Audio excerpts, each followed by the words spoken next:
Picture a vast hall, its towering shelves lined with scrolls so ancient their very ink seems to hum with forgotten voices. Each parchment holds secrets, entire civilizations condensed into fragile pages, philosophies that shaped empires, and discoveries that could rewrite history. Now imagine that hall standing empty, the shelves bare, the knowledge gone without a trace. This isn't just a scene from a fantasy novel.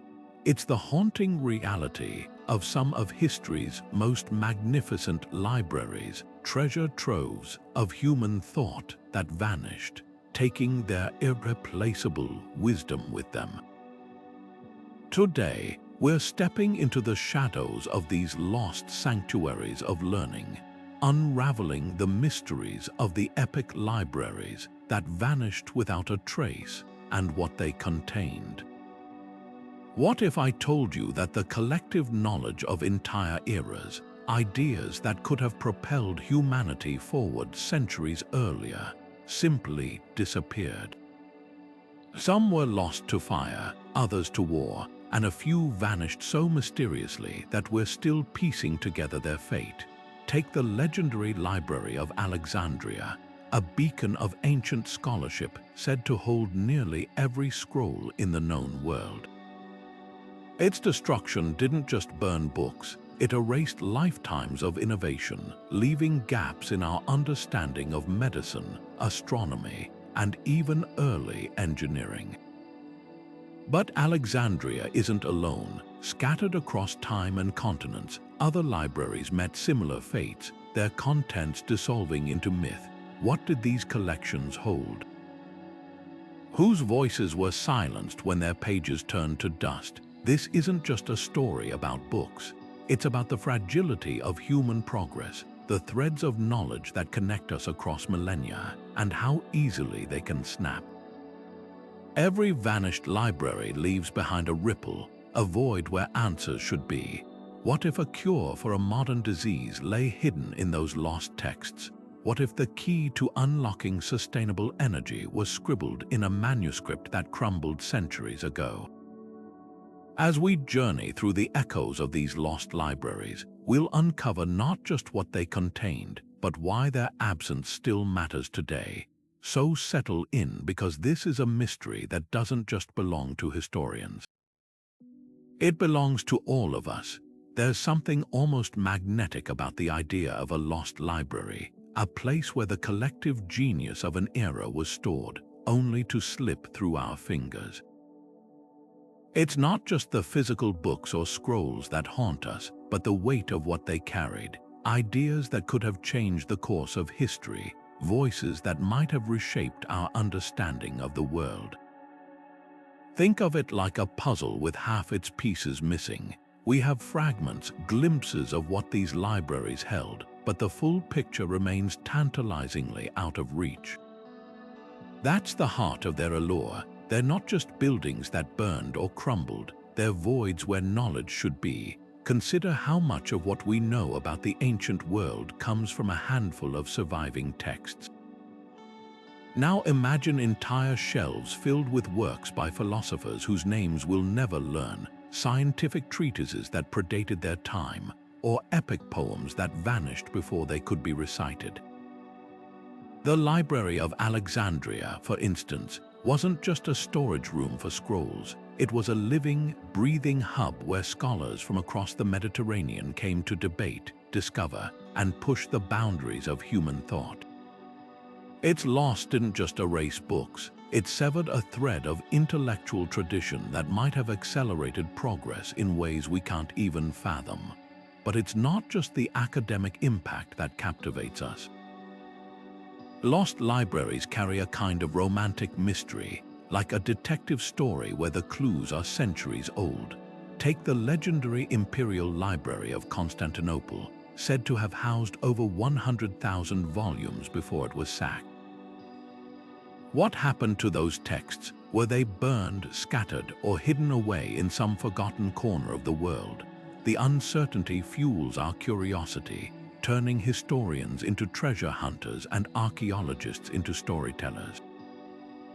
Every crumbling manuscript fragment, every passing reference in an ancient diary, becomes a potential key to unlocking the secrets these libraries took with them.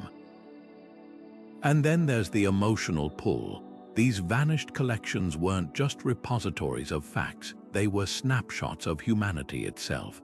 A love poem scribbled in the margins of a medical text, a merchant's diary tucked between treatises on astronomy, a child's doodle on the edge of a philosophical scroll. These intimate details remind us that the people of the past were just as complex, just as human as we are. When a library disappears, it's not just knowledge we lose, it's the echoes of lives lived centuries ago. That's why their stories resonate so deeply. They're not just about what was lost, but about what could have been and what might still be waiting to be found. Of all the lost libraries that haunt our collective imagination, none looms larger than the Library of Alexandria, a monument to human curiosity so grand, its shadow stretches across 2,000 years of history. Picture a sprawling complex at the heart of Egypt's bustling port city, where scholars from every corner of the ancient world gathered under one roof. This wasn't just a collection of scrolls, it was the internet of its time, a living network of ideas where geometry, medicine, and philosophy collided. Founded in the 3rd century before the Common Era by the Ptolemaic rulers, Alexandria's library wasn't merely stocked, it was hunted. Ships docking in the harbor were searched for texts, which were confiscated, copied, and added to the ever-growing collection. The originals often stayed put while the owners walked away with hastily made duplicates. At its peak, the library may have held over 500,000 scrolls, an unfathomable wealth of knowledge for the ancient world. Within those walls, Euclid penned his Elements of Geometry, laying the groundwork for modern mathematics. Archimedes calculated pi and dreamed up inventions centuries ahead of their time. Eratosthenes measured the Earth's circumference with shocking accuracy, using little more than a stick and the sun's shadow. But perhaps most haunting are the works we know existed there but are now lost forever. Aristotle's personal library, said to be one of the collection's crown jewels, vanished without a trace. Plays by Sophocles and Aeschylus that could have reshaped our understanding of Greek drama were reduced to ashes. And what of the medical texts from the school of Hippocrates? How many cures or surgical techniques turned to dust in the flames? The library's destruction is shrouded in as much mystery as its contents. Some blame Julius Caesar, whose troops accidentally set fire to the docks during a siege in 48 before the Common Era, sending flames creeping toward the library's annex. Others point to religious riots in the 4th century when Christian mobs targeted pagan knowledge. There's even a theory that gradual neglect under Roman rule left the scrolls to rot, their wisdom dissolving into oblivion one crumbling page at a time.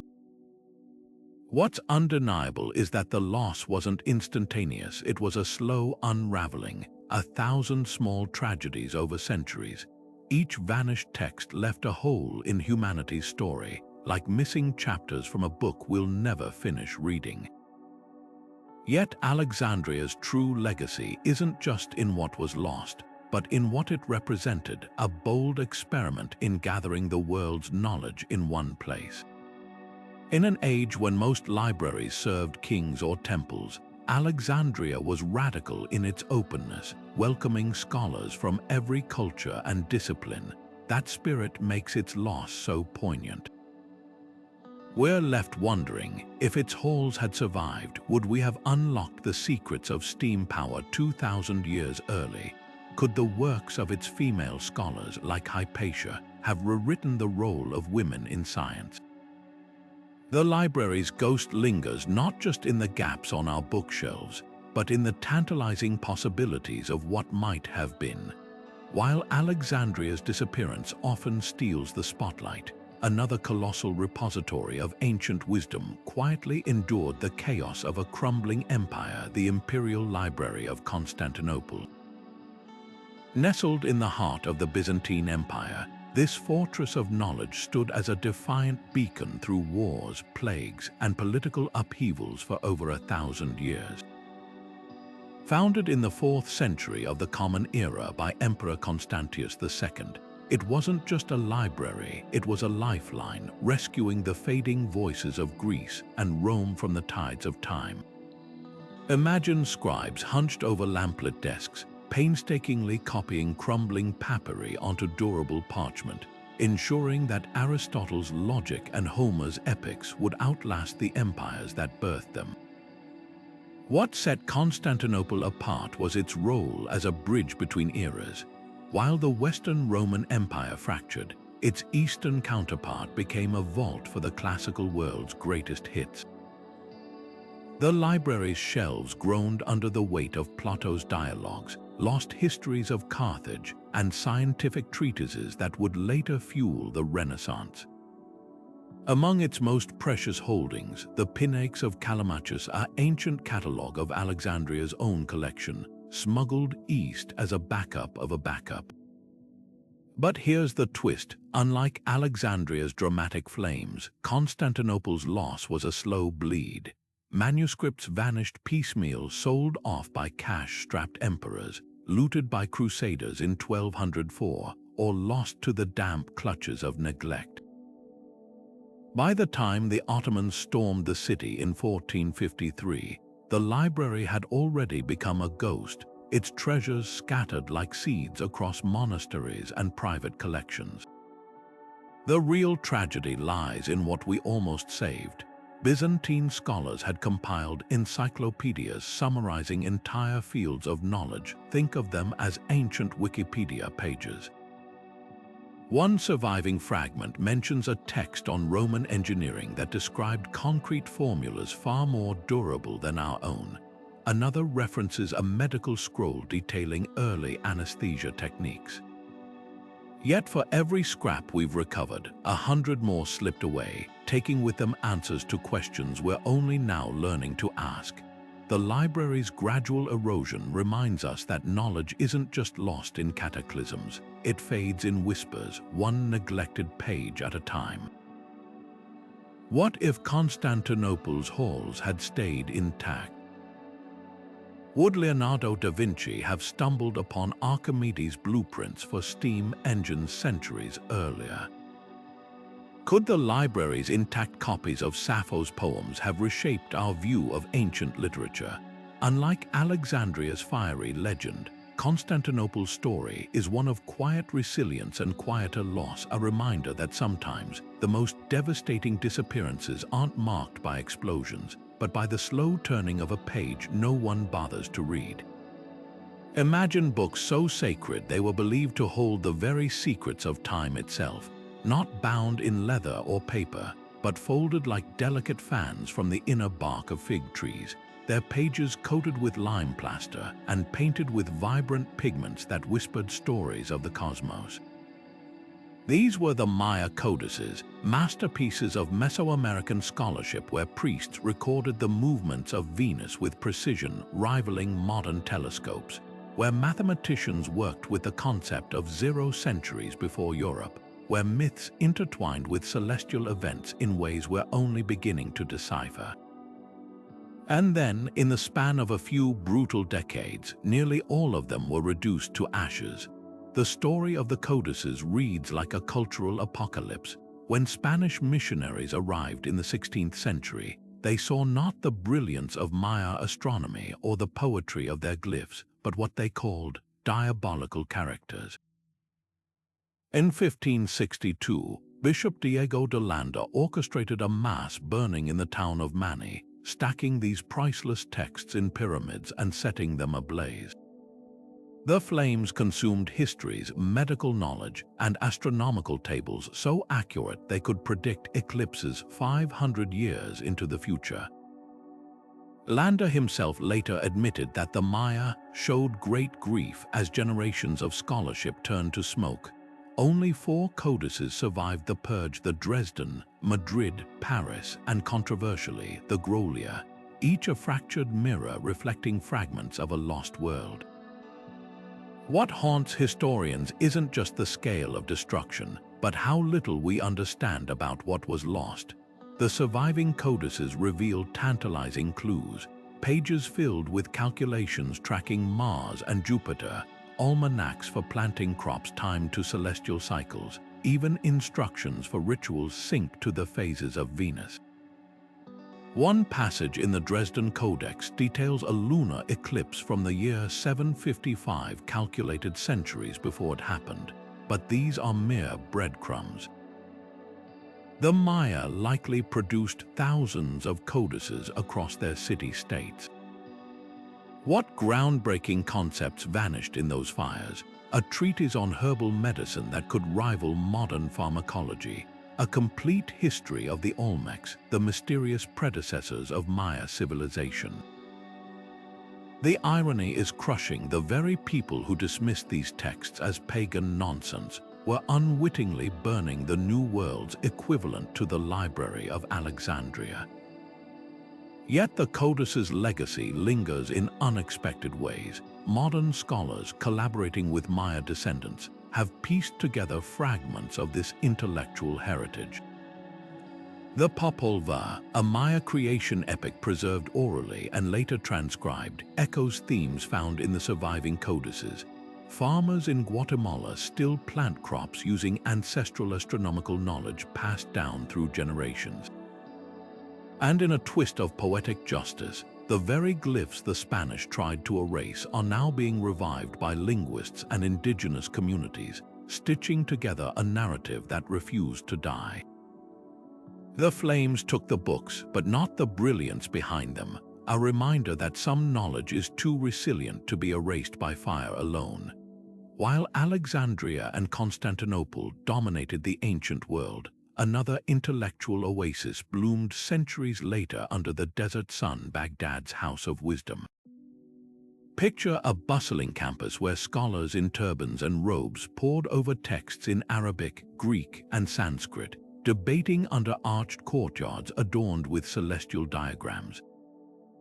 Founded in the 8th century by the Abbasid caliphs, this wasn't just a library, it was a factory for ideas, where translators, scientists, and philosophers worked side by side to bridge continents of knowledge. At a time when Europe was mired in the Dark Ages, the House of Wisdom became the world's first truly global think tank, proving that progress thrives where cultures collide.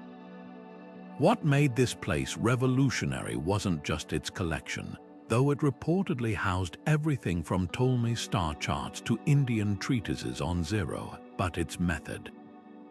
Teams of scholars, often paid their weight in gold, didn't merely preserve ancient texts, they dissected, debated, and built upon them. The mathematician Al-Khwarizmi refined algebra using Hindu-Arabic numerals, giving us the word algorithm. Physician Al-Razi compiled a medical encyclopedia so detailed it listed the differences between measles and smallpox centuries before European doctors could tell them apart. And in the observatories perched atop the complex, astronomers calculated the Earth's circumference with an error margin smaller than Columbus would have 18 centuries later. This was more than translation. It was transformation, with Baghdad as the crucible where old ideas sparked new revolutions. Yet the House of Wisdom's fate holds a bitter irony. Its very openness, the cosmopolitan spirit that fueled its genius, made it vulnerable.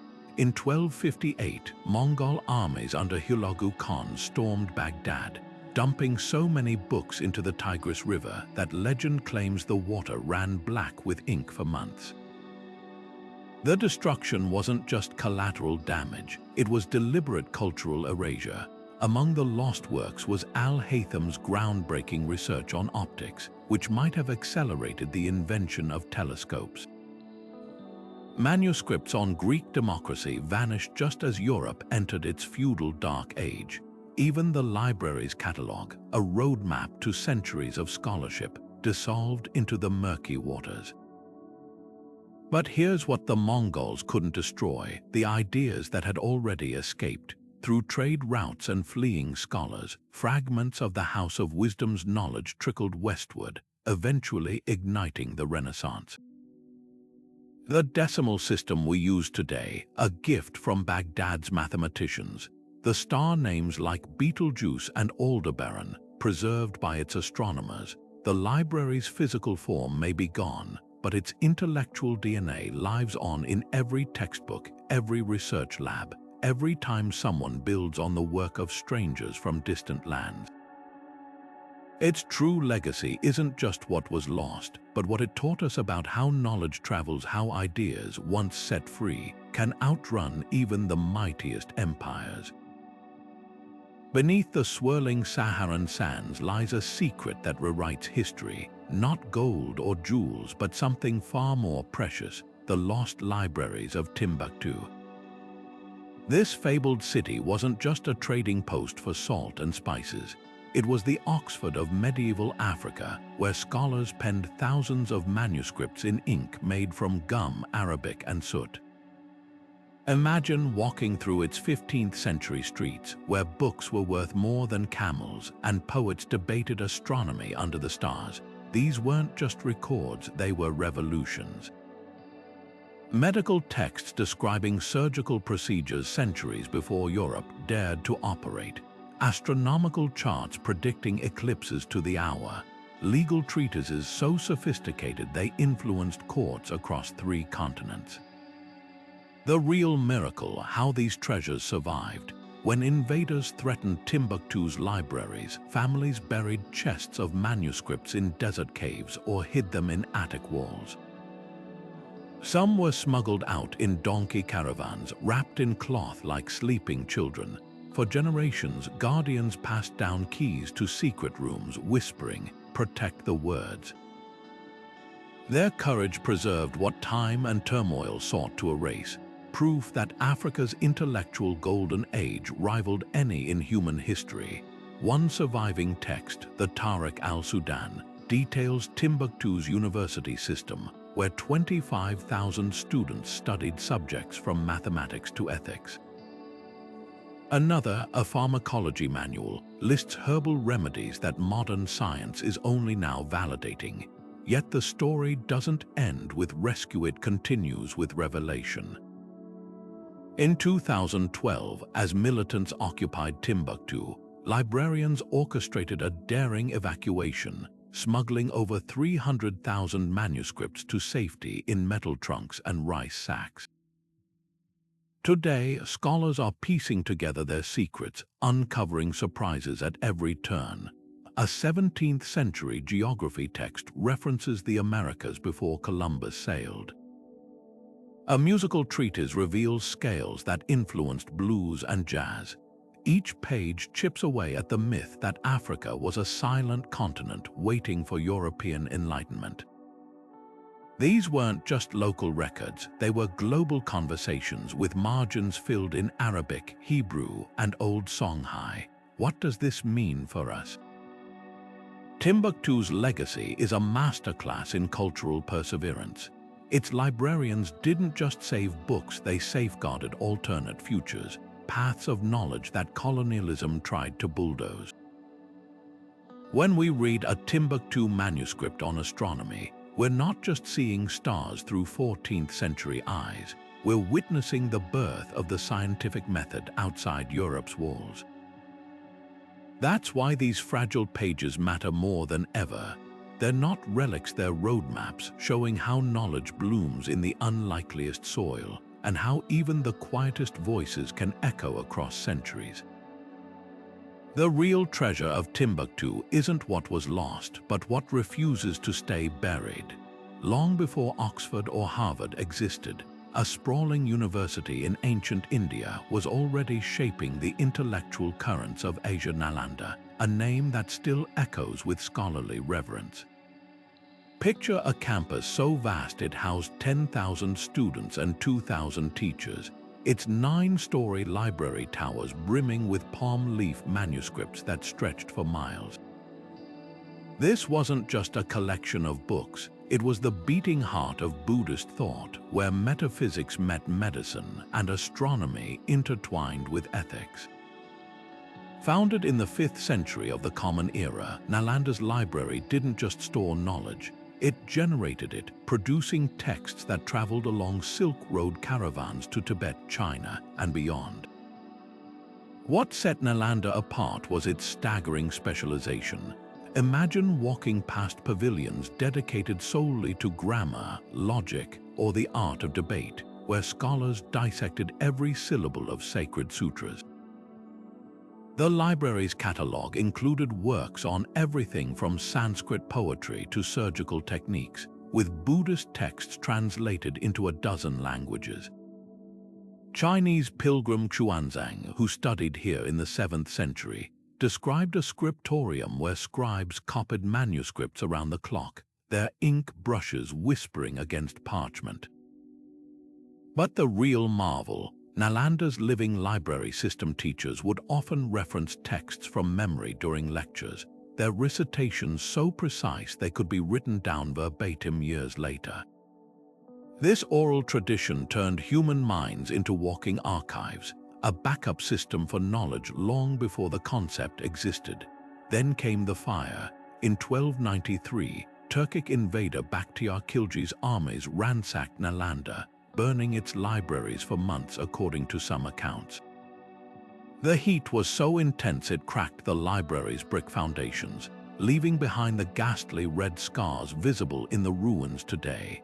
Millions of manuscripts vanished, commentaries on Buddha's teachings, early studies on atomic theory, even architectural manuals for building earthquake-resistant stupas. The loss didn't just erase Indian scholarship, it severed a global intellectual network. Tibetan historians later wrote of monks fleeing with whatever texts they could carry, their bundles so heavy some collapsed on the mountain passes. These scattered fragments became the seeds of Buddhist studies in the Himalayas, but they were mere shadows of Nalanda's original brilliance. Yet the library's ghost still speaks through unexpected survivals. A single palm leaf manuscript discovered in a Tibetan monastery in 2007 contained Nalanda's curriculum for debate, an intricate system of logic that influenced medieval universities worldwide. Another text preserved in Japan details herbal remedies from Nalanda's medical school that modern labs are now testing for anti-cancer properties. Most haunting are the empty spaces, the missing links in Buddhist philosophy that scholars still struggle to reconstruct. Would Mahayana Buddhism have spread differently if Nalanda's complete teachings survived? Could its advanced mathematics have reached Europe before the Renaissance? The university's crumbling ruins now stand as a silent challenge, reminding us that every book burned is a future stolen, not just from one culture but from humanity itself. Behind the Vatican's towering walls lies a library wrapped in more whispers than perhaps any other, the Vatican's secret archives, not lost to fire or war, but veiled in centuries of carefully guarded access. This fortress of knowledge has sparked imaginations like few others. The very name, Secret Archives, conjures images of shadowy corridors lined with forbidden texts, heretical gospels, suppressed scientific theories, even correspondence with historical figures that could rewrite narratives we take for granted. But the reality is both more mundane and more fascinating than the myths suggest. Contrary to popular belief, secret here doesn't mean hidden, it stems from the Latin secretum, meaning private. These are the Pope's personal archives, a working collection spanning 12 centuries, with shelving that would stretch over 50 miles if placed end to end. Yet the aura of mystery persists for good reason. Until 1881, the archives were completely closed to outsiders. Even now, scholars must navigate a labyrinth of permissions, with documents released only after 75 years, meaning files from World War II only became accessible in 2020. This slow drip transparency fuels speculation. What earth-shaking revelations might still be locked away? The archive's known holdings alone are staggering.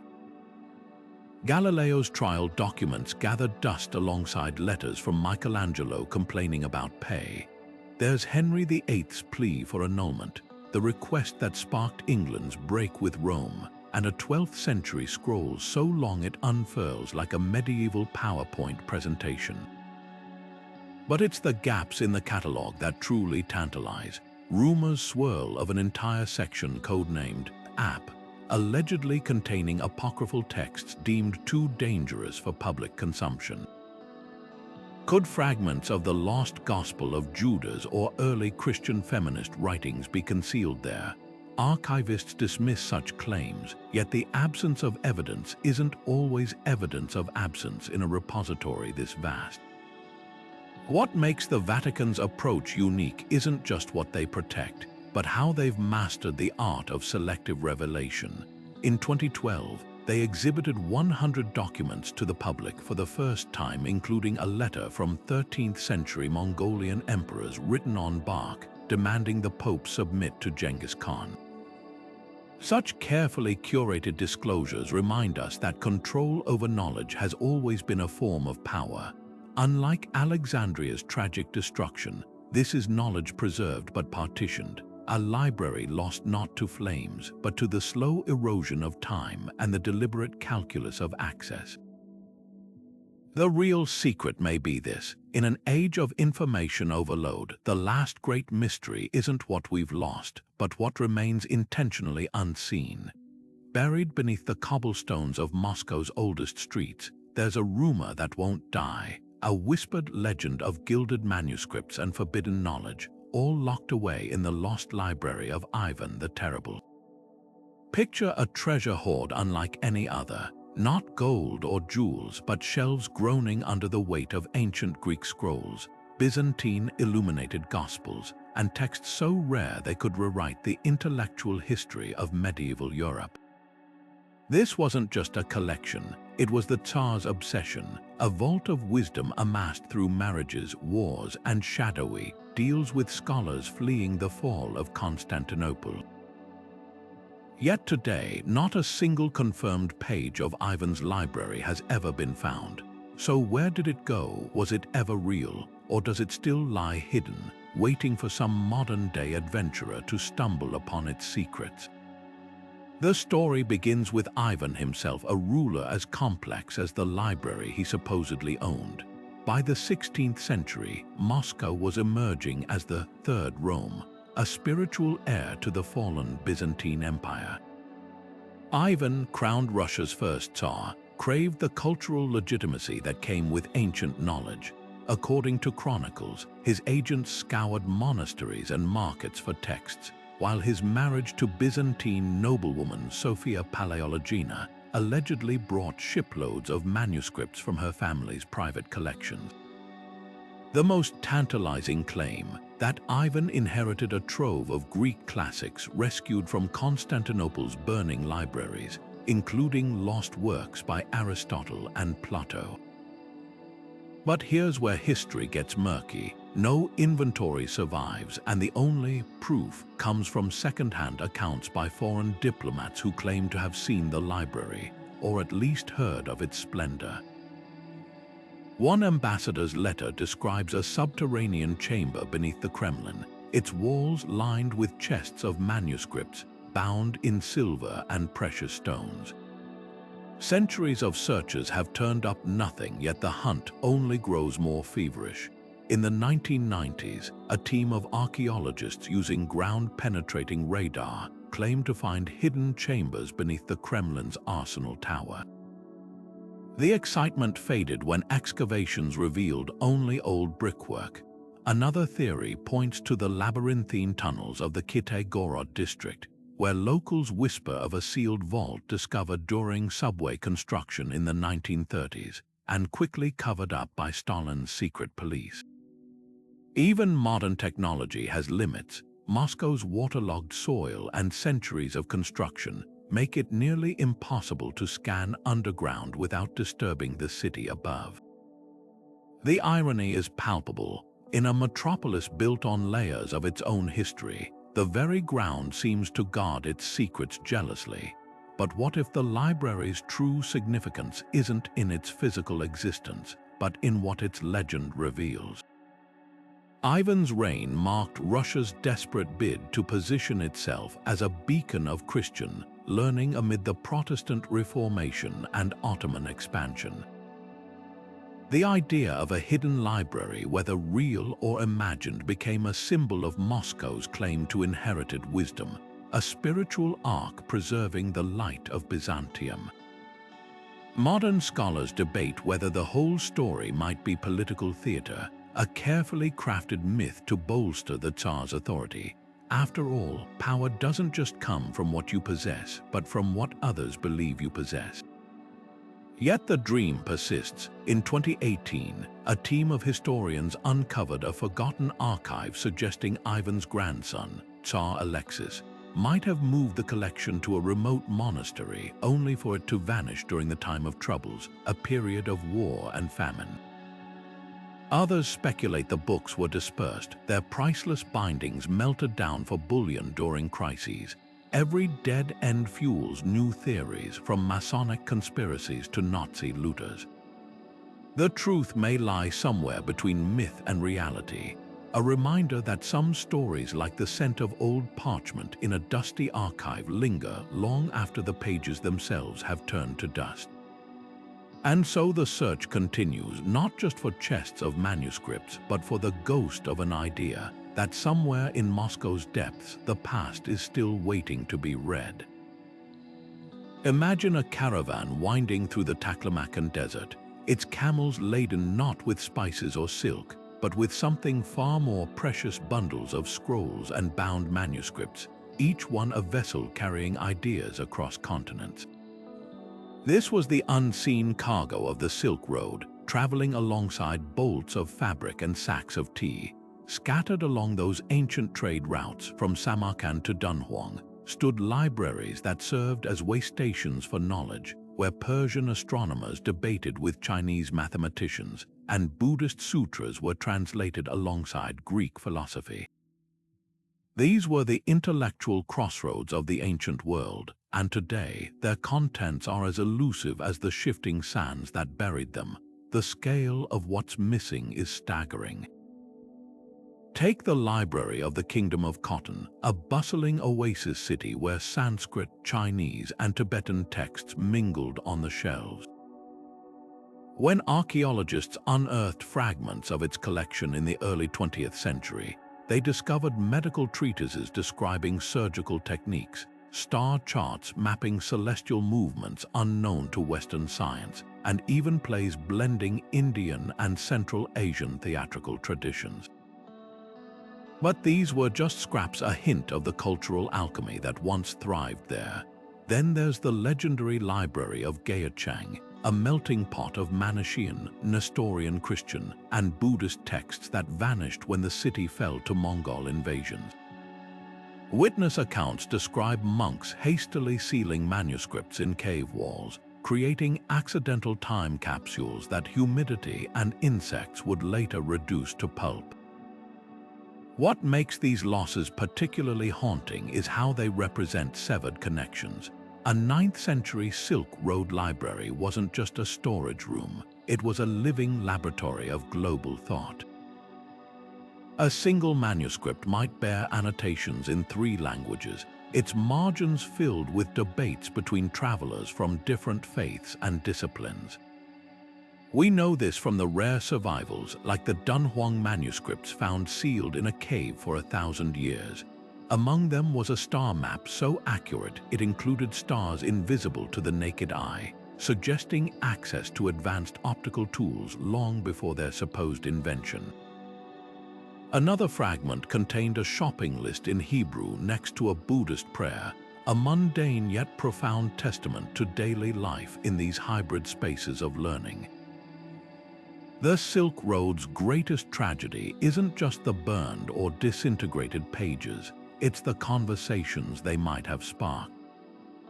What if a Chinese alchemist's notes on gunpowder had reached the workshops of Baghdad's inventors? Could a lost treatise on wind patterns from a Samarkand observatory have changed the course of maritime exploration? These libraries weren't just collections, they were synapses in the vast neural network of human curiosity. Their disappearance didn't just erase books, it severed potential dialogues between civilizations, leaving our understanding of history with phantom limbs where vibrant exchanges once thrived. Yet hope flickers in the unlikeliest places. In 2010, conservators in Uzbekistan painstakingly unrolled a carbonized scroll from a ruined Silk Road monastery, revealing a previously unknown poem by the Persian scholar al-Biruni, its ink still legible after 8 centuries buried under volcanic ash. Meanwhile, digital archaeologists are using multispectral imaging to read fragments too fragile to unroll, teasing out letters from parchment blackened by age. Each recovered word is a thread pulled from the tapestry of our shared past, reminding us that knowledge, even when scattered, has a way of whispering its way back to us. The sand that swallowed these libraries may yet yield their secrets, grain by precious grain. Buried beneath the ruins of Nineveh, in what is now modern-day Iraq, lies a treasure trove of cracked clay tablets, each one a whisper from the dawn of civilization. The Royal Library of Ashurbanipal isn't just one of the oldest known libraries in the world. It's a time capsule from the 7th century before the Common Era, preserving the thoughts, fears, and dreams of an empire that once ruled the ancient Near East. Picture a vast hall where scribes worked tirelessly, pressing cuneiform script into wet clay with reed styluses, their words hardening into permanence under the desert sun. This was no ordinary collection. It was the personal obsession of King Ashurbanipal, a ruler who famously boasted, "I have read the most complex texts, those that even expert scribes find difficult." What makes this library extraordinary isn't just its age, but what survived. Among its 20,000 recovered tablets is the Epic of Gilgamesh, humanity's oldest surviving great work of literature.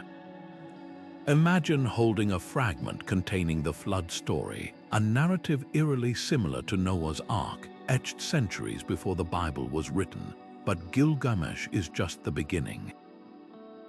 Medical tablets detail treatments for everything from toothaches to mental illness, including prescriptions like crush poppy seeds in beer for pain relief.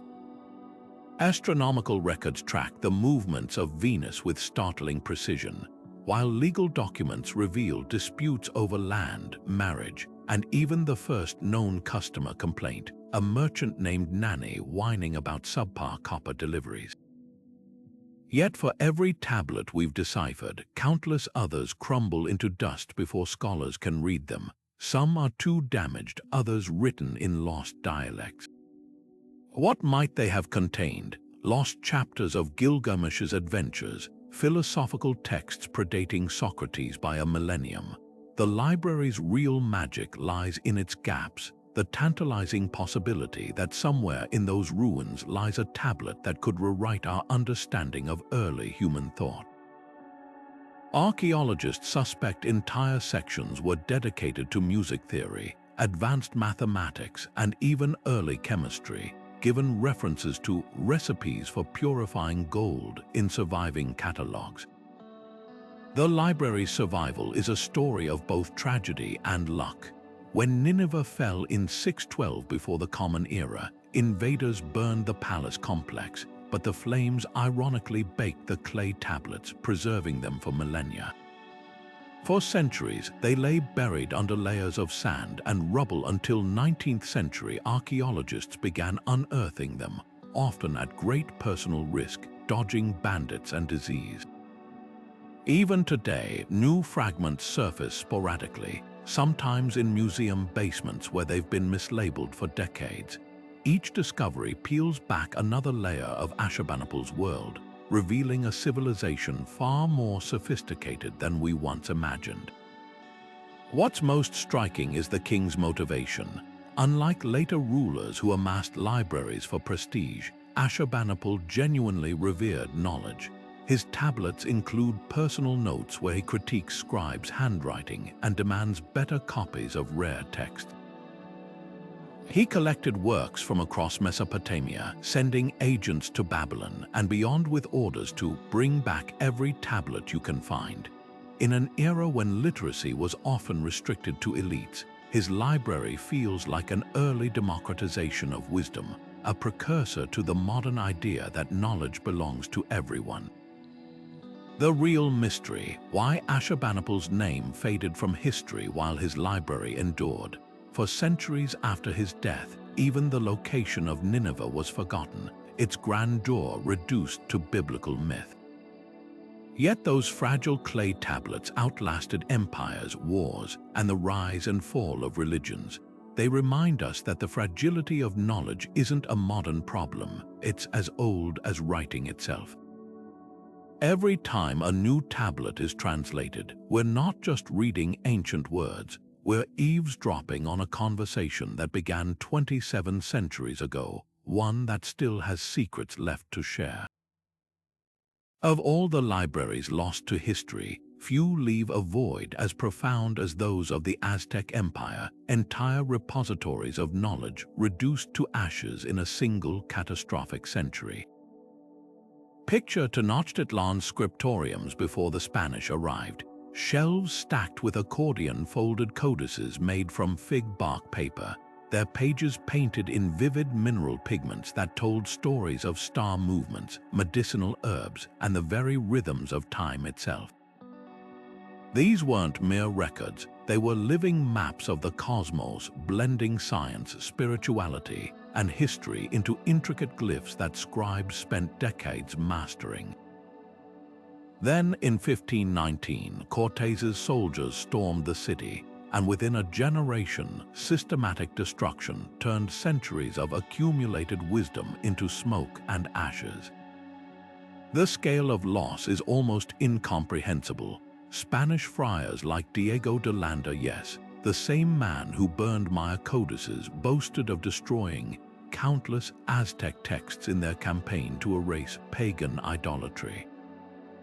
One eyewitness described bonfires so large they burned for days, fueled by manuscripts detailing everything from tribute records to celestial cycles. But here's the tragedy: the Aztecs weren't just preserving myths. Their codices contained advanced hydrological engineering plans for Tenochtitlan's floating gardens. Herbal compendia with remedies modern labs are only now validating, and astronomical charts that tracked Venus with precision rivaling European instruments of the time.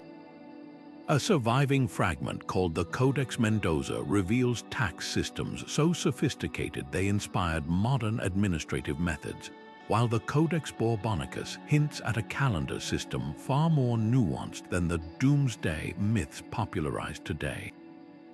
What makes this erasure particularly haunting is how deliberately it targeted cultural memory. The Spanish didn't just burn books, they dismantled the very systems that produced them.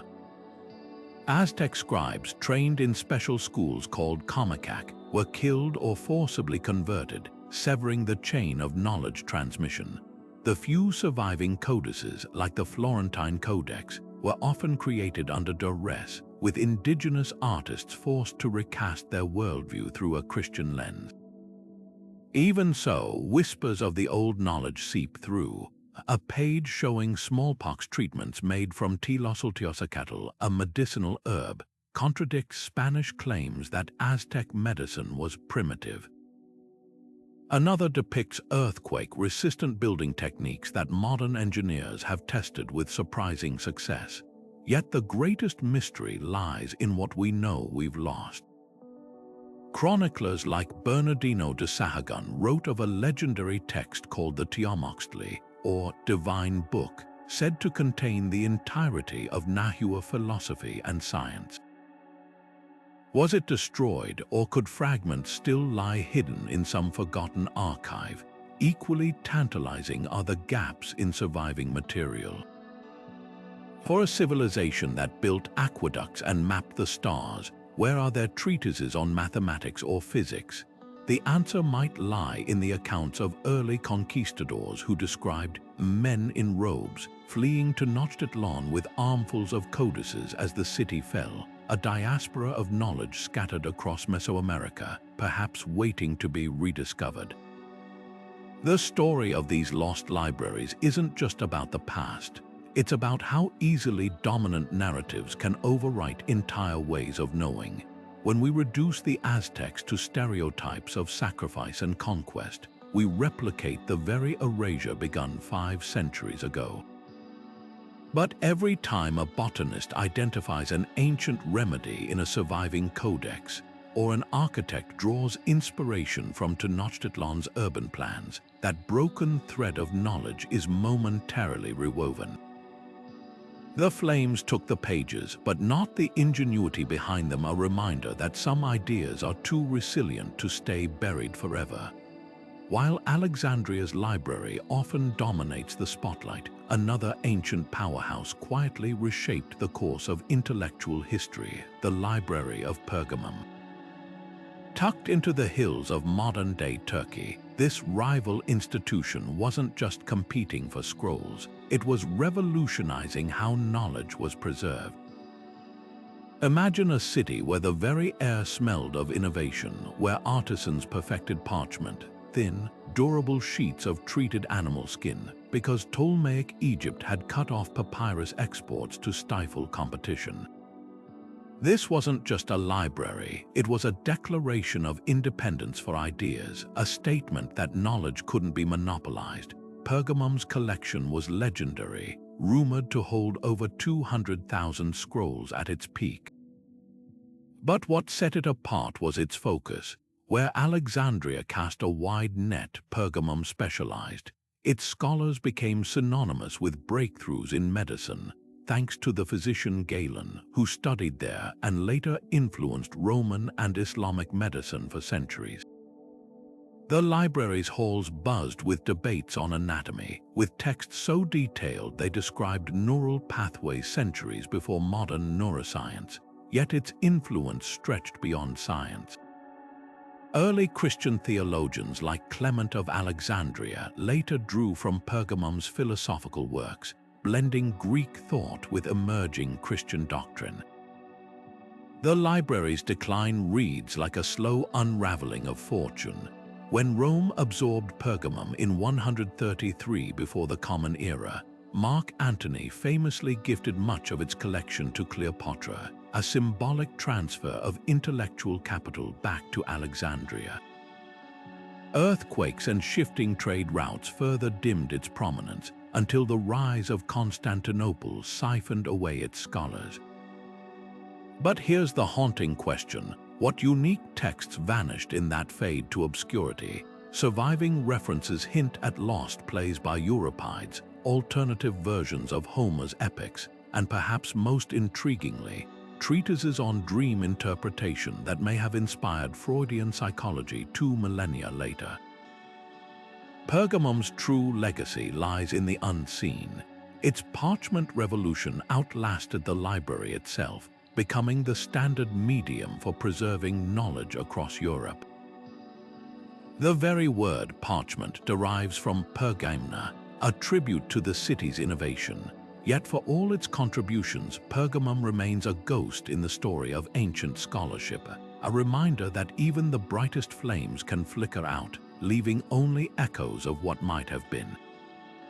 Its rivalry with Alexandria wasn't just about scrolls. It was a clash of visions for how knowledge should live, breathe, and endure. And in that contest, both libraries ultimately lost not to each other, but to time. When armies clashed during the Crusades, it wasn't just lives and cities that fell, it was entire worlds of thought, reduced to ashes in the name of conquest. Picture the libraries of Jerusalem in 1099, where scholars had safeguarded texts from Jewish, Christian, and Islamic traditions for centuries.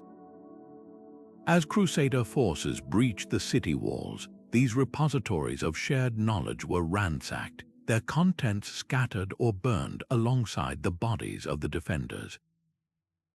This wasn't an isolated tragedy. From the sacking of Constantinople in 1204 to the destruction of Tripoli's famed manuscript collections, the Crusades became a graveyard for ideas, where philosophical debates and scientific discoveries were silenced beneath the boots of war.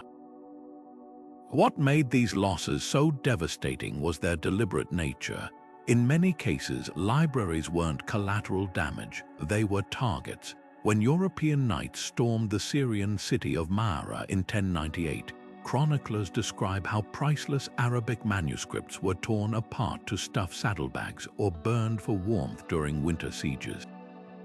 Among them were likely translations of Greek classics like Aristotle's Poetics, which Arab scholars had preserved and annotated while Europe languished in the Dark Ages. Even more heartbreaking are the accounts from Constantinople, where Venetian crusaders allegedly used illuminated gospel pages as kindling, their gold leaf curling into smoke as sacred texts turned to embers. The irony is bitter. Warriors fighting under the banner of the cross destroyed some of Christendom's most precious theological works in their plunder. Yet the greatest tragedy lies in what we know existed and vanished. The Library of Antioch, a melting pot of early Christian, Gnostic, and Neoplatonist thought, held treatises that might have reshaped medieval philosophy. Fragments suggest it housed alternative versions of the Gospels, possibly including the lost Gospel of the Hebrews, which some scholars believe contained Jesus' teachings in his native Aramaic. Then there were the medical libraries of Damascus, where physicians had compiled centuries of herbal remedies and surgical techniques. When Saladin recaptured the city in 1285, his chroniclers lamented finding charred remains of texts that could have advanced wound treatment decades before the Renaissance. The Crusades' intellectual casualties reveal a haunting truth. War doesn't just kill people, it murders potential. What if a single preserved text from Toledo's translation schools had accelerated Europe's scientific revolution? Could surviving Sufi poetry from Edessa have softened religious tensions between East and West? These questions aren't just academic, they're reminders that every burned library is a door slammed shut on alternate futures. Even today, archaeologists sifting through Crusader ruins occasionally find fragments. A scrap of parchment with a psalm in Arabic script, a half-melted astrolabe once used to teach astronomy, each one a ghost pleading to be heard across the centuries. Perhaps the most poignant legacy of these lost libraries is how their absence shaped the very narratives of history. With Islamic and Jewish texts systematically destroyed in many Crusader-held cities, Europe's scholars reconstructed the past from a lopsided archive, fueling stereotypes and misunderstandings that still echo today. Yet fragments survived in unexpected ways. Jewish refugees fleeing York in 1190 carried medical knowledge to Salerno, preserving it in new forms. Byzantine scholars escaping Constantinople smuggled Homeric texts to Italy, seeding the Renaissance. Like dandelion seeds on the wind, ideas refused to be fully extinguished even when the libraries that housed them turned to dust. The real lesson of these vanished collections isn't just about what was lost, but how knowledge, against all odds, finds a way to endure. Beneath the marble arches of Mughal palaces, where the scent of rosewater ink once perfumed the air, scholars and artists once gathered in libraries that rivaled the empire's legendary jewels. These weren't mere rooms with books, they were living salons of creativity, where Persian poetry mingled with Sanskrit astronomy, and Arabic medical texts sat beside miniature paintings so vivid they seemed to breathe. The Mughals didn't just collect knowledge, they curated it, transforming their libraries into crossroads of culture. Emperor Akbar's scriptorium in Fatehpur Sikri alone employed over 100 calligraphers, illustrators, and translators, producing illuminated manuscripts that blended Hindu iconography with Islamic geometric precision. Yet today, these treasures lie scattered across the globe, their pages torn apart by time, war, and the slow erosion of neglect. The scale of what's missing is staggering. Consider the Kitabkhana, Akbar's royal library, said to hold over 24,000 manuscripts. Among them were translations of the Mahabharata, rendered into Persian with commentaries so detailed they became works of art themselves. Surviving fragments hint at lost texts on metallurgy, recipes for crafting the empires, famed Damascus steel, and medical encyclopedias describing surgical tools centuries ahead of their time. Then there were the Murakas, exquisite albums pairing poetry with paintings, each folio a masterpiece of composition and color. But perhaps the greatest loss was the library's visual knowledge. Mughal artists had developed techniques for depicting perspective and shadow so advanced, European visitors likened them to magic. When these ateliers were looted or abandoned, entire schools of artistry vanished overnight. The library's unraveling mirrors the empire's own fragmentation. As Mughal power waned in the 18th century, so too did its patronage of learning. Persian warlord Nader Shah's sack of Delhi in 1739 saw cartloads of manuscripts hauled away as spoils, some later surfacing in Iranian bazaars, their margins still bearing the faint fingerprints of Mughal librarians. Elsewhere, neglect did what invaders couldn't. Humidity warped delicate paper, insects devoured bindings, and priceless texts were repurposed as wrapping for spices or fodder for fires. A British officer's diary from 1857 recounts finding children in Delhi using pages from a 15th century Quran as kites, the wind carrying sacred calligraphy into the dirt. Yet the story isn't just one of loss, it's also one of resilience. Scattered survivors tell tantalizing tales. A single folio from a Mughal botanical manual, now in Oxford, depicts a flower with such accuracy that modern scientists identified it as a now extinct Himalayan species. Another fragment, discovered in a Kolkata antique shop, contained musical notation for a raga believed lost for centuries. And then there are the ghosts, the manuscripts we know existed but have never found. Babur's memoirs mention a treatise on Central Asian falconry, so detailed it included diagrams of migratory routes. Could it still lie forgotten in some private collection? What makes the Mughal library's legacy so poignant is how they embodied a vision of unity. In an era of rigid boundaries, they stood as proof that Persian, Sanskrit, and Arabic thought didn't just coexist, they enriched one another. A single page from Emperor Jahangir's library might feature a Sanskrit proverb translated into Persian, illustrated with Chinese-inspired landscapes. That syncretism didn't just vanish with the books, its absence reshaped the subcontinent's intellectual landscape, leaving gaps we're still trying to bridge. The real tragedy isn't just the burned pages, it's the conversations they might have sparked, the artistic movements they could have inspired, had they survived intact. Today, archivists from Lahore to London race against decay to digitize surviving fragments, piecing together a puzzle with half its parts missing. Each scanned page feels like a message in a bottle, a fragile hope that what the Mughals so carefully built might yet teach us something new. For in their libraries they left more than books, they left a blueprint for how knowledge, when gathered with care and curiosity, can transcend empires, outlast dynasties, and whisper across centuries to those willing to listen.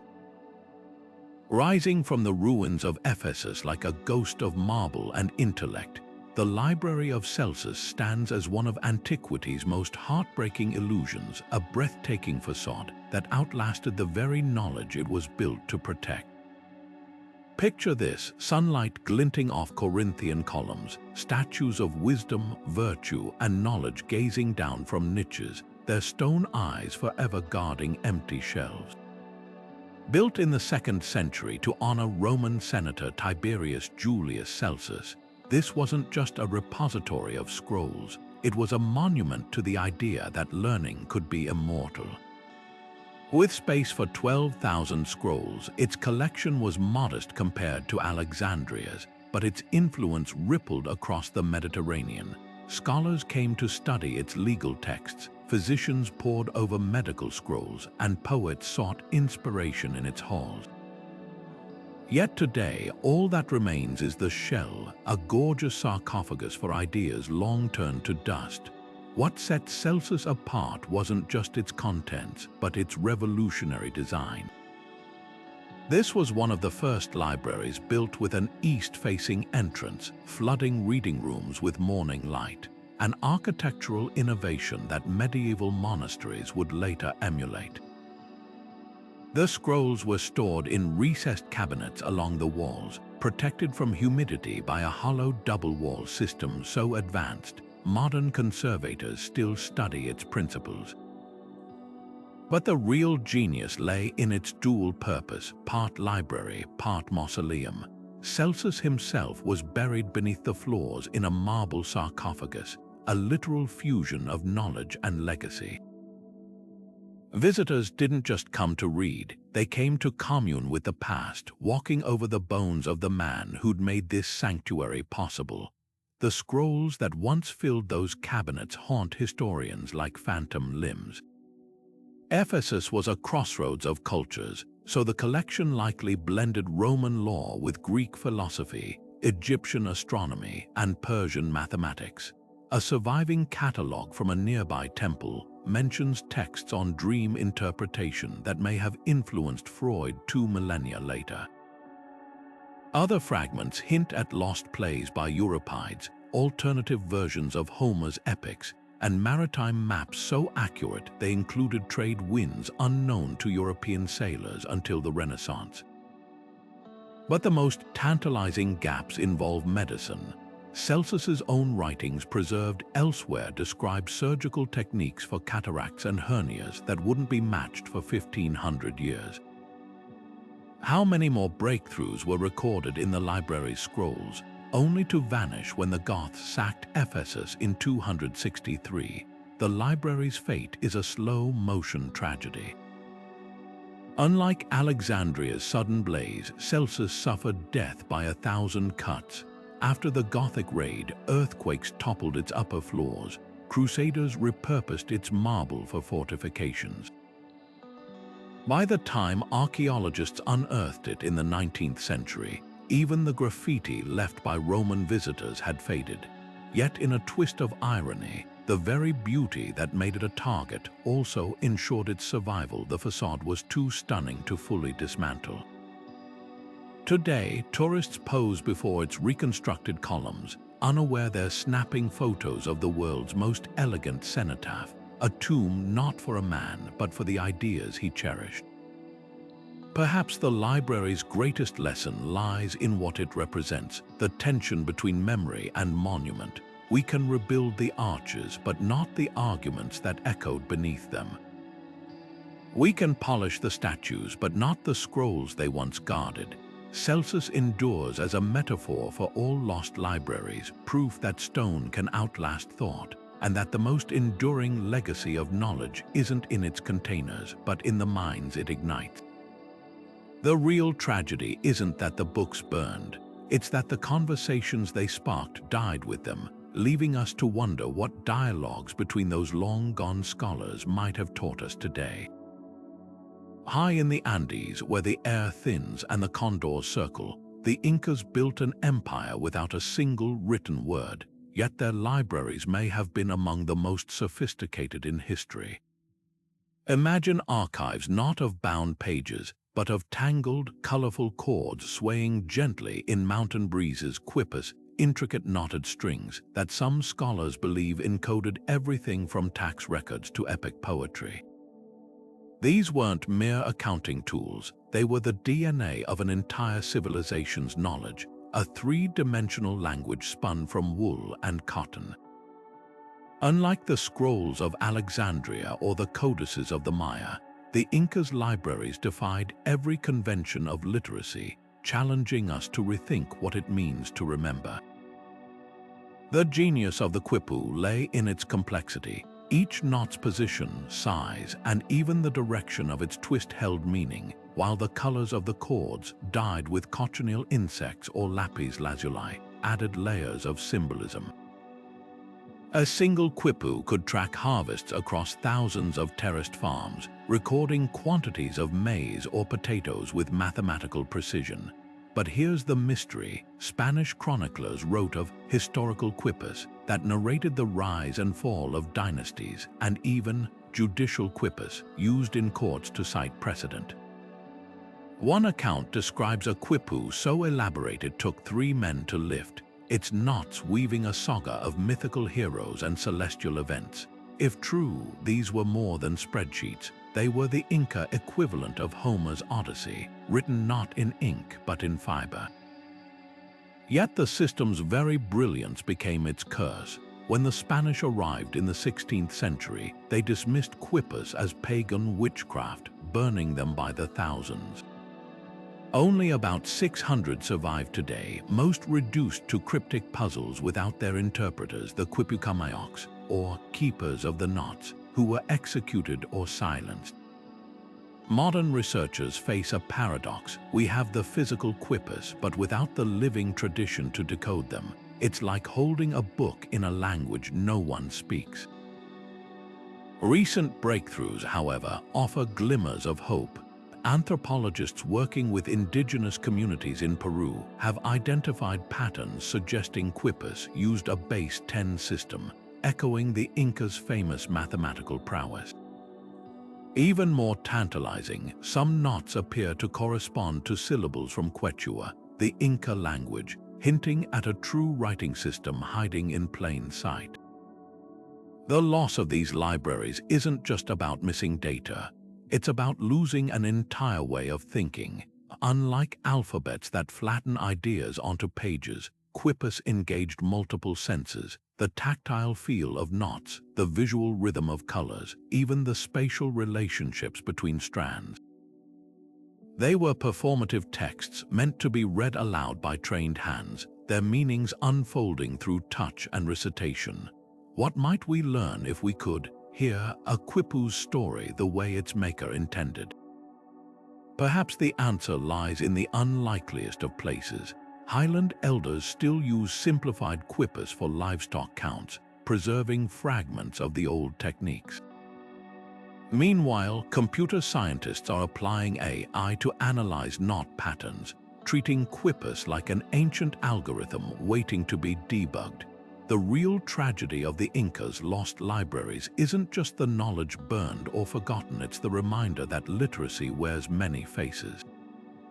For centuries, Western scholars dismissed quipus as primitive precisely because they didn't fit the mold of ink on parchment.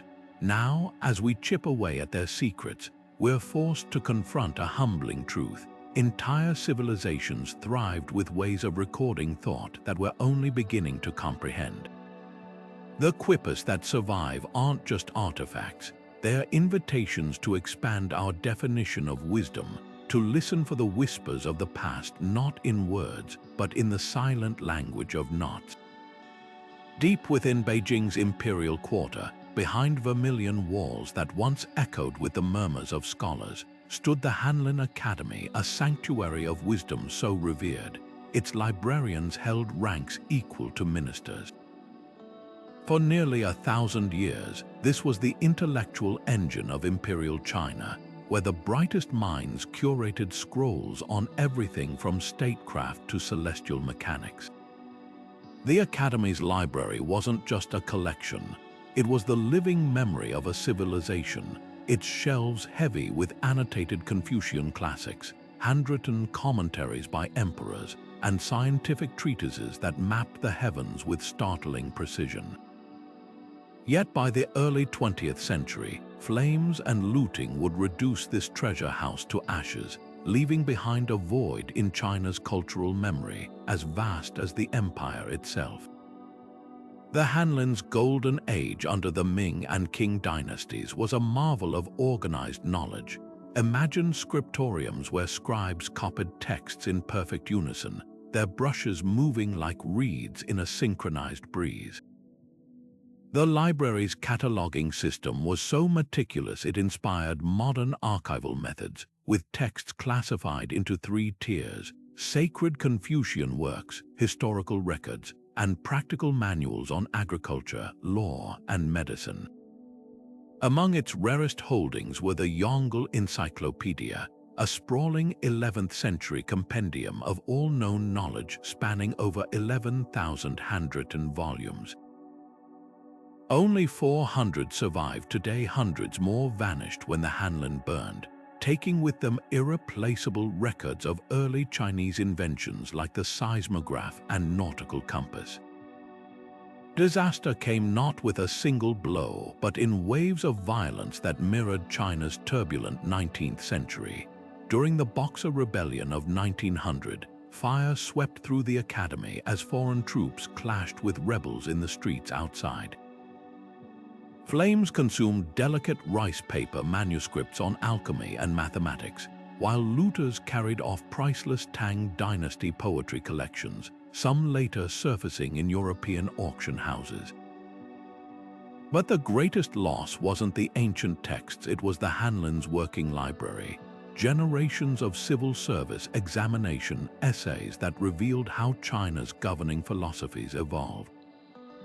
These weren't just answers to tests, they were the intellectual DNA of an administrative system that had stabilized an empire for millennia.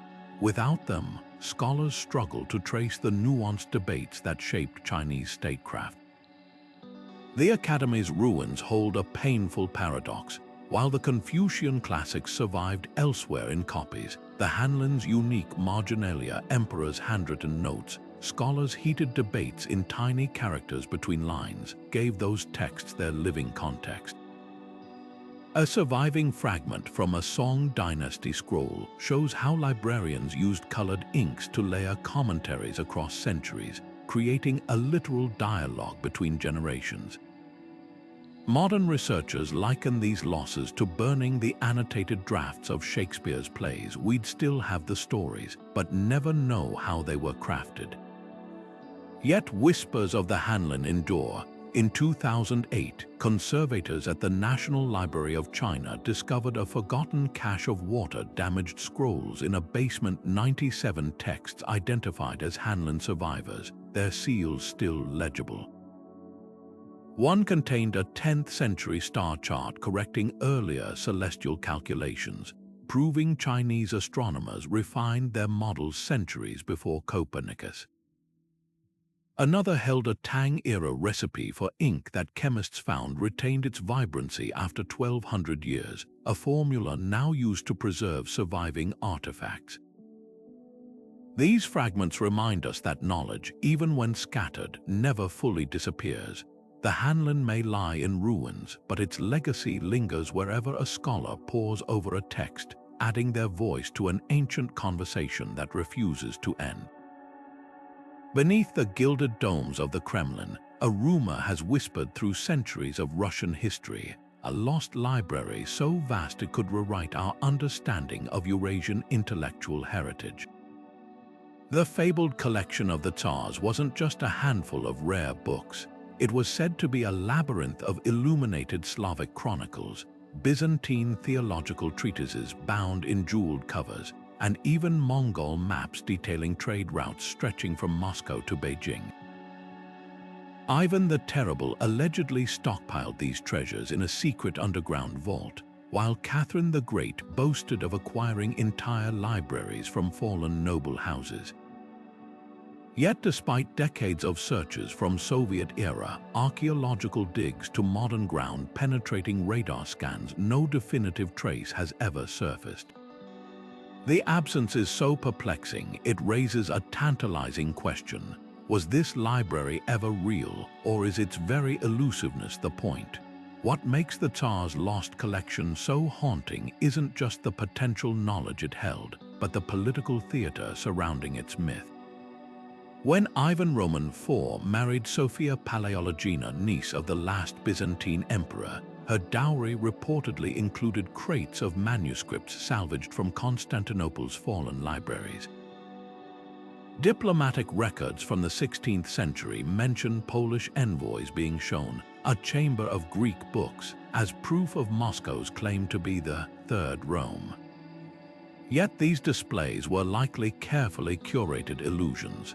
Historians note that the same Tsars who flaunted their literary wealth also tightly controlled access, using the idea of hidden knowledge as a tool of statecraft.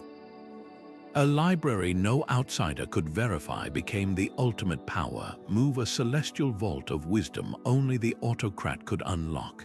The layers of obfuscation deepen when you consider what might actually have been lost. Fragments of correspondence between Russian Orthodox monks hint at a 13th century translation of Aristotle's lost dialogues squirreled away in some princely collection. Norse sagas mention Slavic merchants carrying books of star lore to Novgorod that could have contained advanced astronomical knowledge from the Islamic Golden Age.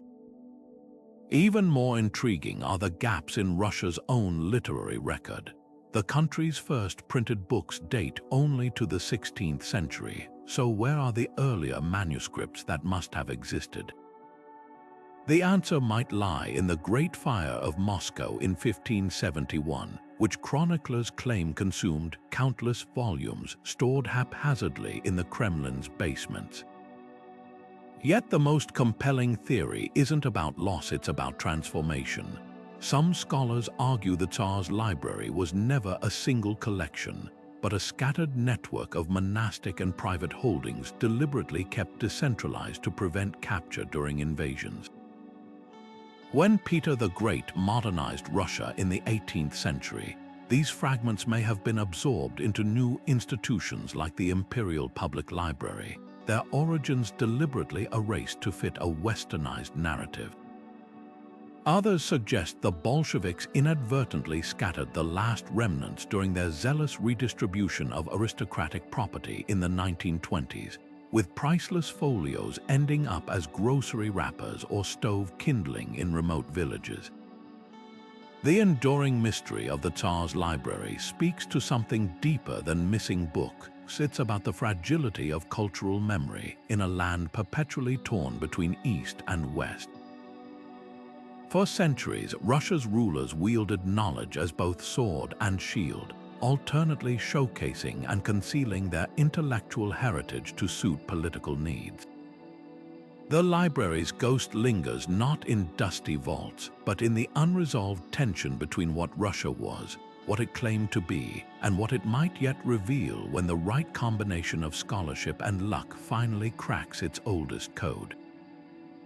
Until then, every rediscovered scrap, a waterlogged psalter in a Novgorod marsh, a palimpsest hidden beneath an icon's paint, offers a fleeting glimpse of the library that might have been.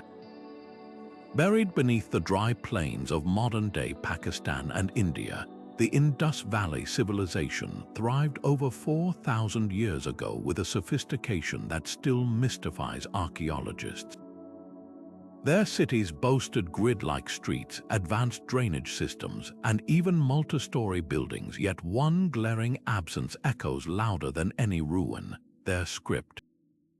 Unlike the hieroglyphs of Egypt or the cuneiform of Mesopotamia, the Indus Valley's symbols remain stubbornly silent, a puzzle of 400 characters etched into seals, pottery, and copper tablets. If these markings are indeed a written language, and not all scholars agree they are, then where are their texts, their scrolls, their libraries? The unsettling truth is this: we might be standing atop an entire civilization's literature, laws, and histories, unable to read a single word. Consider the sheer scale of what's missing. The Indus people traded with Mesopotamia, where scribes meticulously recorded everything from grain shipments to epic poetry. Their own cities, like Mohenjo-Daro and Harappa, were meticulously planned, suggesting a need for written administration. Yet not a single lengthy inscription has been found, no royal decrees, no tax records, no hymns to their gods. The brevity of surviving fragments, most no longer than 5 symbols, hints at something tantalizing. These might be labels or signatures, while the real texts, the books, were penned on perishable materials like palm leaves or birch bark, long since disintegrated in the humid Indus climate. Imagine entire libraries reduced to dust, their wisdom evaporating like monsoon rains on hot stones. The silence is deafening because of what it obscures. This was a society that standardized weights across a region larger than ancient Egypt, suggesting a centralized authority. Did they have legal codes like Hammurabi's, etched onto towering stelae? Their seals depict mythological scenes, unicorn-like creatures, yogic figures implying rich oral or written traditions. One prevailing theory suggests their script might encode a Proto-Dravidian language, a linguistic cousin to modern Tamil. If true, unlocking it could reveal connections stretching across the Indian subcontinent, rewriting our understanding of early cultural exchange. But without a Rosetta Stone equivalent, a bilingual inscription, the symbols remain a locked door, and behind it, an entire civilization's voice. The greatest tragedy isn't just our inability to decipher the script, it's the realization of how fragile knowledge can be. The Indus Valley cities were abandoned around 1900 before the Common Era, possibly due to climate change or shifting rivers. As their populations dispersed, so too did the living context for their writing system. Within generations, the meaning of those careful etchings may have faded even for their descendants. Unlike the clay tablets of Mesopotamia, baked hard by conquest's fires, the Indus Valley's records, if they existed, were at the mercy of time and tide. Yet hope flickers in unexpected places. In 2019, computer scientists applied artificial intelligence to analyze the script's patterns, confirming it likely represents a language, not random symbols.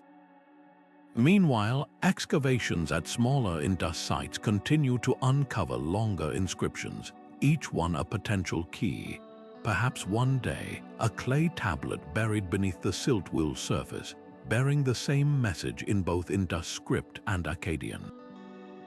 Until then, the lost libraries of the Indus Valley stand as archaeology's ultimate cliffhanger, a civilization that clearly had much to say, but whose words we've yet to learn how to hear.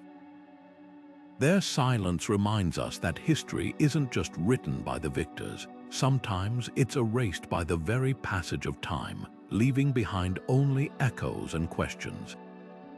Deep beneath the cobbled streets of Paris, where the Seine whispers secrets to ancient stone, legends speak of a vault guarded by the ghostly echoes of armored knights. This is the fabled Library of the Knights Templar, a treasure trove said to contain everything from suppressed Christian gospels to pagan ritual texts, from maps of the Holy Land's hidden pathways to treatises on sacred geometry that could unlock the universe's design. Unlike the charred ruins of Alexandria or the crumbled shelves of Pergamum, the Templars' library taunts us with a tantalizing possibility that it wasn't destroyed but deliberately concealed, its contents squirreled away in shadowy corners of Europe, waiting for the right moment to resurface. The Templars themselves were no ordinary monastic order.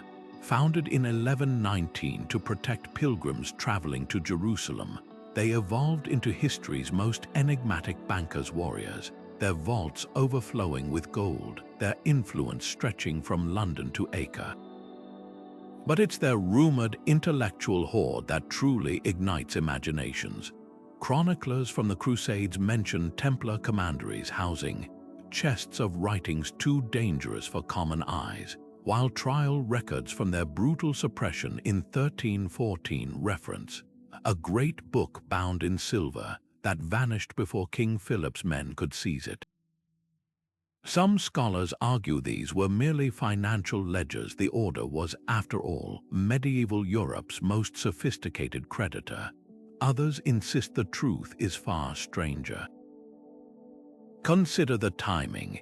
In the years before their downfall, Templar ships were spotted smuggling crates from Mediterranean ports to remote strongholds like Dam in France or Tama in Portugal. Were these treasures or texts? The order had unparalleled access to Jerusalem's underground archives during their century, guarding the Temple Mount, a site layered with relics from Solomon's time. Could they have discovered scrolls contradicting church doctrine, fragments of the Gnostic Gospels perhaps, or heretical works like the Gospel of Thomas, which portrays Jesus not as a deity but as a wisdom teacher?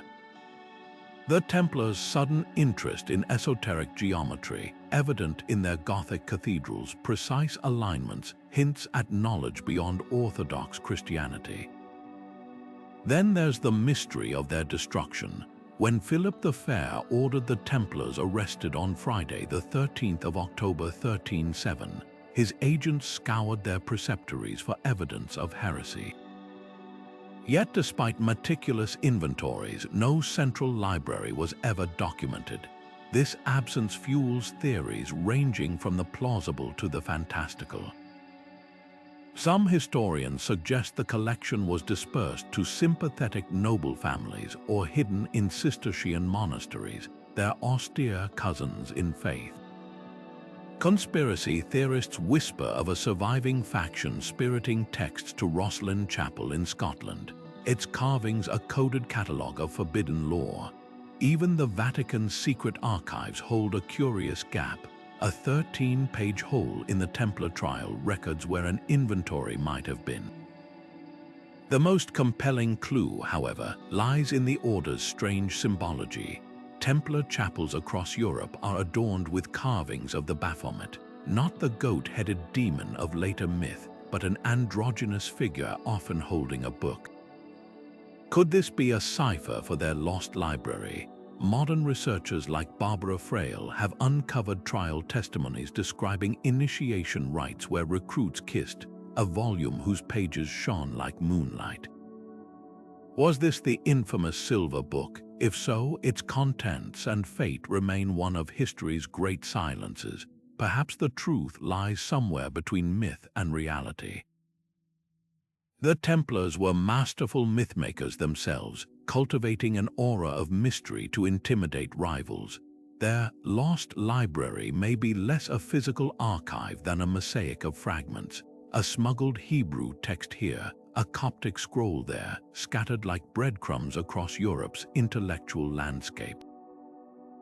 Yet the persistence of the legend speaks to a deeper hunger for knowledge that challenges orthodoxy, for voices silenced by power.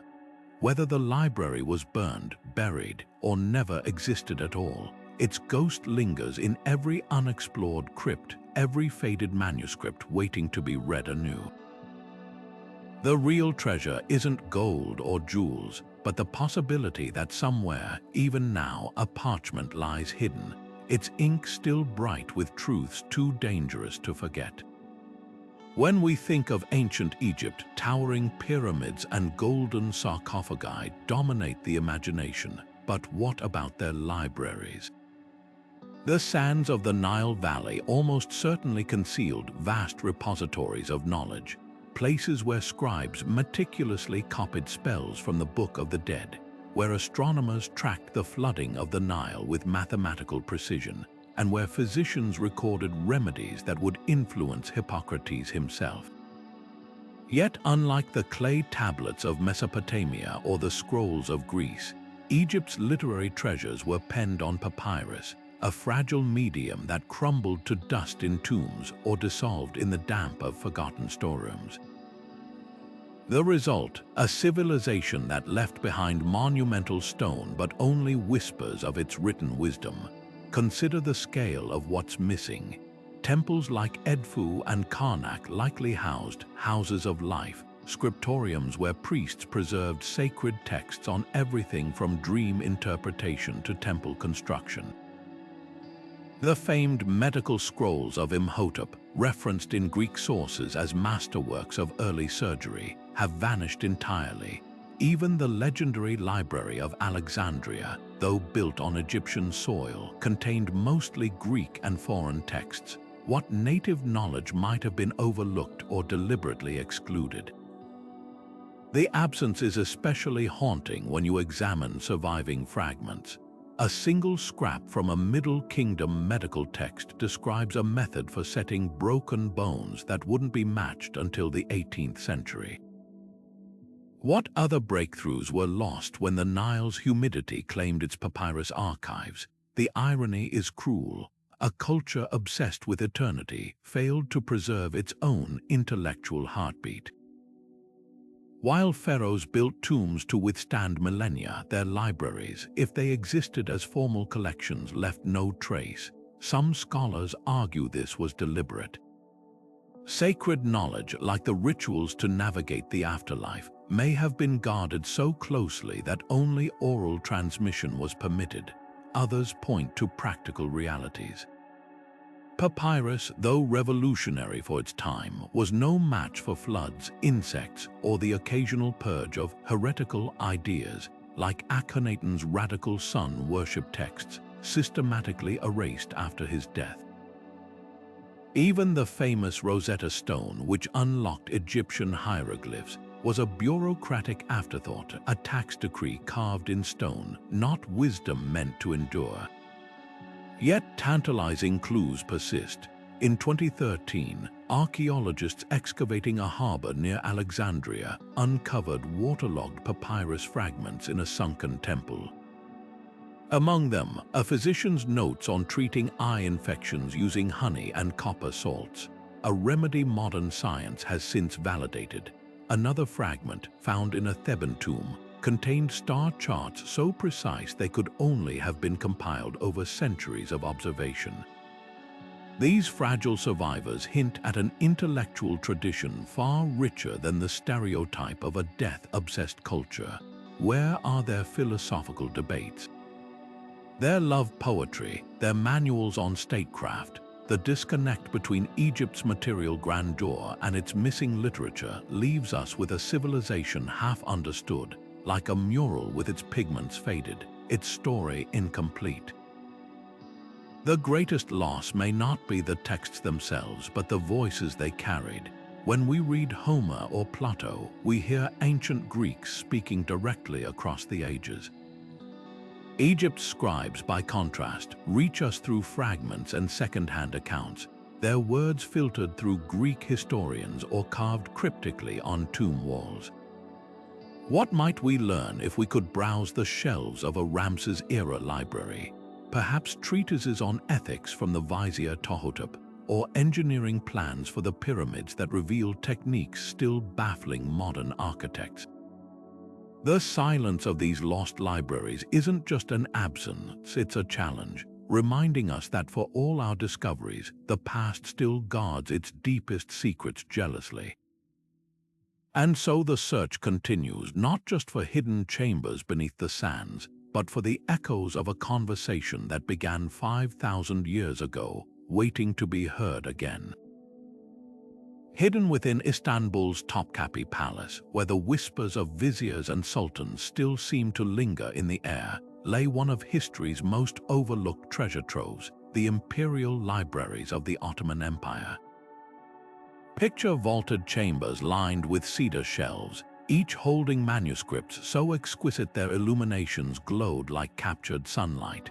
This wasn't just a collection of books, it was a living crossroads where Persian poetry met Arabic astronomy, where Turkish medical treatises sat beside Byzantine maps, and where the intellectual legacies of 3 continents converged under a single roof. For centuries, these libraries served as the beating heart of an empire that stretched from Vienna to Mecca, preserving knowledge while Europe stumbled through its so-called Dark Ages. Yet as the Ottomans' power waned, so too did their guardianship of these texts, leaving us to wonder how much wisdom slipped through the cracks of time. At its peak, the Ottoman library system was a marvel of organization and ambition. The Palace Scriptorium, or Nakashain, employed armies of calligraphers who could replicate entire Qurans without a single error, their ink mixed with gold dust for sultans' private collections. But the real genius lay in their inclusivity. Unlike European monasteries that hoarded knowledge for the elite, Ottoman libraries often granted access to scholars of any faith. Jewish physicians pored over Avicenna's medical texts alongside Christian translators working on Aristotle's lost commentaries. One surviving catalogue from Sultan Mehmed Roman II Personal Library lists over 7,000 volumes, including a 9th-century Arabic translation of Ptolemy's geography, with annotations suggesting Ottoman navigators knew of the Americas long before Columbus. Another entry describes a now-lost Persian manuscript on optics that allegedly explained the camera obscura principle 300 years before Da Vinci sketched it. The tragedy is that so much of this legacy vanished not in a single cataclysm, but through centuries of neglect and dispersal. As the empire fractured in the 18th and 19th centuries, provincial libraries were looted or abandoned. Manuscripts were sold off by the pound to European collectors, some ending up in museums, others used as wrapping paper in bazaars. A British diplomat's journal from 1876 describes seeing children in Damascus playing with pages torn from a 14th-century herbal compendium, their margins filled with notes on cures for ailments modern medicine still struggles to treat. Even the Great Fire of 1900 in Istanbul's Bayezid Library consumed thousands of volumes, including what may have been the last surviving copy of al-Biruni's Chronology of Ancient Nations, a work that could have reshaped our understanding of pre-Islamic Central Asia. What makes these losses particularly haunting is how they represent severed connections. Ottoman libraries weren't just storehouses, they were bridges. A single manuscript might bear annotations in 4 languages: Turkish, Arabic, Greek, and Latin, testifying to dialogues between cultures we now think of as separate. Take the case of Taqi al-Din, the 16th-century polymath whose observatory near Istanbul rivaled Tycho Brahe's. His treatises on mechanical clocks and steam power were studied in Ottoman engineering schools but vanished during a conservative backlash against foreign sciences. Had they survived, might they have accelerated the Industrial Revolution by a century? Equally poignant are the gaps in our knowledge of Ottoman women's intellectual lives. Travelers' accounts mention female scholars like Ayşe Hatun, who reportedly compiled an encyclopedia of botanical remedies in the 1700s, but not a single copy has been found. Yet glimmers of hope persist. In 2014, conservators restoring a mosque in Sarajevo discovered a hidden compartment behind a prayer niche. Inside, a trove of Ottoman-era manuscripts, including a previously unknown work on infectious disease prevention written during a plague outbreak. Its recommendations, quarantine measures, and ventilation protocols eerily anticipate modern epidemiology. Meanwhile, digital projects like the Ottoman Texts Archive are piecing together scattered fragments, using AI to reconstruct texts from microfilm copies made before originals crumbled. Each recovery feels like unearthing a piece of a vast, scattered mosaic, one that reminds us how much richer our collective history could be if those library shelves had remained intact. The Ottomans didn't just lose books, they lost the tangible evidence of a world where East and West weren't opposing forces, but collaborators in the endless human quest to understand. And that's a loss that belongs not just to Turkey, but to all of us. We think of knowledge as more secure than ever in our digital age, backed up in the cloud, accessible with a click, preserved in sprawling server farms humming under fluorescent lights. But the uncomfortable truth is this: we're living through another era of vanishing libraries, only now the flames are invisible. Every day, websites blink out of existence, online journals lose their funding, and social media platforms collapse, taking with them decades of posts, photos, and conversations. The average lifespan of a web page is just 100 days before it's altered or deleted. Entire archives, government databases, academic research, cultural records can disappear overnight when a subscription lapses or a hard drive fails. It's not so different from the way the Library of Alexandria's scrolls turned to ash, just accelerated to the speed of a dropped internet connection. Consider what's already been lost. When the social platform GeoCities shuttered in 2009, it took with it over 7 million user-created pages, a digital Pompeii of early internet culture. The BBC's Domesday Project, an ambitious 1986 multimedia archive meant to last 1,000 years like its namesake, became unreadable within 2 decades as the proprietary technology to access it vanished. Even scientific research isn't safe. A 2013 study found that over 20% of academic papers cited in top medical journals were no longer accessible at their original links. The irony is crushing. We've built civilizations' worth of knowledge only to store it on formats as fragile as papyrus and as ephemeral as smoke. The parallels to ancient library disasters are unnerving. Like the monks who painstakingly copied manuscripts to save them from decay, today's digital archivists race against bit rot, the slow corruption of files over time. Obsolescence is the new fire. File formats from the 1990s are already as unreadable to most people as linear a script. And just as medieval wars destroyed the libraries of Constantinople, modern cyberattacks can wipe out entire databases in seconds. In 2017, hackers erased thousands of documentaries from Ukraine's national archives, not for ransom, but for erasure. The motivation wasn't so different from Hulagu Khan's soldiers dumping Baghdad's books into the Tigris, the deliberate destruction of cultural memory. Yet there's a crucial difference. Unlike clay tablets buried by time, our digital artifacts often vanish without a trace, leaving no ruins to excavate.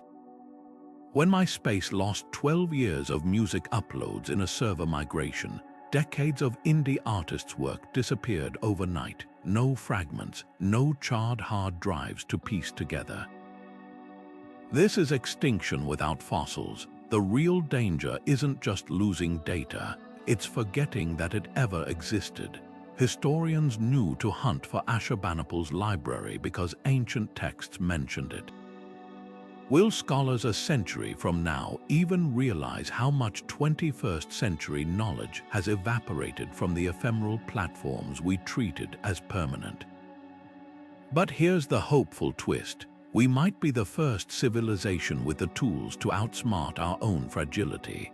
Projects like the Internet Archive's Wayback Machine have preserved over 700 billion web pages, while decentralized blockchain technologies offer tamper-proof storage. Universities are pioneering digital vellum, encasing data in silica glass with instructions for future civilizations to decode it, like a modern-day Rosetta Stone. And in a poetic echo of the Quipus Notas, researchers are experimenting with encoding information in synthetic DNA, where a single gram could store all of humanity's books for millennia. The lesson from history's lost libraries isn't just about vulnerability, it's about resilience. Every time knowledge has faced extinction, someone has found a way to keep it alive. Our challenge isn't just to build better backups, but to remember that no archive, whether carved in stone or floating in the cloud, survives without someone fighting to preserve it. As we stand at the end of this journey through the ashes of forgotten libraries, it's not just the weight of what was lost that lingers, it's the haunting beauty of what these collections represented. These weren't mere warehouses of scrolls and codices. They were living, breathing conversations across time, places where a Babylonian astronomer's calculations might sit beside a Maya poet's verses, where the dreams of countless minds converged under one roof. Their absence leaves gaps in humanity's story as palpable as missing teeth in a skull, each void a reminder of how fragile our grasp on knowledge truly is. Think of the threads that were severed when these libraries fell. The Library of Alexandria's lost plays might have reshaped theater. The Aztec codices could have given us earlier cures for diseases we still battle today. The Quipus of the Andes might have revealed an entirely different way of recording thought. These silences aren't just historical footnotes, they're roadblocks in our collective understanding, forcing us to reinvent wheels that were already spinning centuries ago. Yet within that tragedy lies an unexpected gift, the reminder that knowledge is never static. Every burned library, every scattered manuscript challenges us to keep rebuilding, reimagining, and reclaiming what was nearly lost. There's a peculiar hope hidden in these stories of disappearance. For every library that vanished, some fragment always survives. A single charred page, a copied quotation in another text, an oral tradition stubbornly passed down. The Maya codices reduced to ashes in Mani, 4 survived. The thousands of Timbuktu manuscripts threatened by militants, hundreds of thousands were smuggled to safety. Even the Library of Alexandria's legacy lives on in the words of scholars who studied there and carried its ideas into the world. This resilience whispers a truth: ideas can't be fully erased. They retreat, adapt, and resurface in unexpected ways, like seeds carried by the wind to fertile ground. What does this mean for us today? In an era where misinformation spreads faster than truth, where digital archives can vanish with a keystroke, we've become the latest guardians in this ancient chain. The lesson of these lost libraries isn't just to mourn, it's to act. Support your local libraries, back up your digital files, share knowledge freely. Because the real threat isn't just fire or war or neglect, it's complacency. The Tsar's vanished collection and the Indus Valley's unreadable script remind us that no civilization, no matter how powerful, is immune to cultural amnesia. So let's leave this exploration not with an ending, but with an invitation. Look closer at the cracks in history's facade, that family Bible with odd marginal notes. It might hold a copied passage from a medieval text thought lost. That crumbling paperback in a thrift store could be the last printing of a forgotten idea. The next great rediscovery might not come from a desert tomb or a royal vault. It could be hiding in your attic or a neighbor's basement, or a digitized archive waiting for the right pair of eyes. The story of these libraries isn't over. It's simply waiting for its next chapter to be written by